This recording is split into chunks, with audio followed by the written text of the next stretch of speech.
വെറുതെ പ്രചരിപ്പിക്കുകയാണ്. എന്നിട്ട് 742 കോടി രൂപ ബാങ്കിൽ ഇട്ടിട്ട് നാട്ടുകാരെ അവരെ സഹായിക്കാൻ കൊടുത്ത പൈസ ഒരു സഹായം കൊടുക്കുന്നില്ല, ചികിത്സാ സഹായം പോലും കൊടുക്കുന്നില്ല. ഈ ധനസഹായങ്ങളെല്ലാം നിർത്തി. എന്നിട്ട് പച്ചക്കള്ളം പ്രചരിപ്പിക്കുകയാണ് സോഷ്യൽ മീഡിയയിൽ. സർക്കാർ അത് നമുക്ക് ഒന്നില്ലെങ്കിൽ വാടക പിന്നെ എടുക്കാം, അല്ലെങ്കിൽ സർക്കാർ കൊട്ടേഴ്സ്. അപ്പം നമുക്ക് പിന്നെ ഞാൻ എന്റെ പെങ്ങളുടെ വീട്ടിലാണ് കൽപ്പറ്റ താമസിച്ചത്. പക്ഷെ എനിക്ക് വീട്ടിൽ താമസിക്കുന്നുണ്ടെങ്കിലും വാടക തരുന്നുണ്ട്. പിന്നെ പ്രതിദിനം 300 രൂപ വെച്ചിട്ട് ഇപ്പൊ എന്റെ കുടുംബത്തിൽ 2 പേർക്ക് കിട്ടുന്നുണ്ട്. അപ്പൊ 18,000 രൂപ, 1000 രൂപേന്റെ ഭക്ഷ്യക്കൂപ്പൺ തരുന്നുണ്ട്. അങ്ങനെ ഒരു കുടുംബത്തിന് 25,000 രൂപ അങ്ങനെ സർക്കാർ ചേർത്തിട്ടാണ് മാസം 25,000 തരുന്നത്. ചെറിയ തുകയല്ല. അല്ല, പിന്നെ ഒരു കിടപ്പ് രോഗിയും കൂടെ ഉണ്ടെങ്കിൽ 9,000 വീണ്ടും കിട്ടും, 34,000 രൂപ കിട്ടും. അപ്പൊ നമ്മളോട് കിടപ്പ് രോഗിയൊന്നുമില്ല, ഇങ്ങനെ ഇത്രയും തരുന്നുണ്ട്.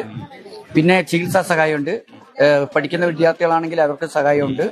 പിന്നെ മൈക്രോ പ്ലാൻ, നമ്മൾ എന്തെങ്കിലും സംരംഭം തുടങ്ങുന്നുണ്ടെങ്കിൽ മൈക്രോ പ്ലാൻ ഇതുണ്ട്. ഇപ്പൊ മൈക്രോ പ്ലാന്റ് ഇപ്പൊ ഞങ്ങൾക്ക് 1,20,000 രൂപ പാസ്സായി. അതിൽ 1 ലക്ഷം ഞങ്ങൾ കൈപ്പറ്റി, 20,000 ഇനിയിപ്പോ അത് ബാക്കിയും കൂടെ അത് പൂർത്തീകരിച്ചാൽ.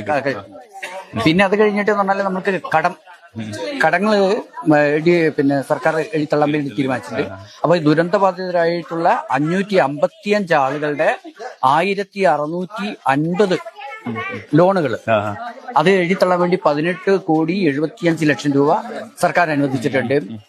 പിന്നെ ചെയ്യുന്നത് കാർഷിക വികസന ബാങ്ക്, അവര് ദുരന്തബാധിതരായിട്ട് കടം ഉണ്ടായിരുന്ന അവരത് എഴുതി തള്ളി. പിന്നെ കേരള ബാങ്ക് ഏതാണ്ട് 6 കോടിയോളം.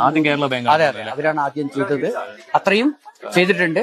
ഇപ്പം നമുക്ക് വീട് ഇങ്ങനെ അത്രയും സൗകര്യത്തിൽ വീട് തന്നു.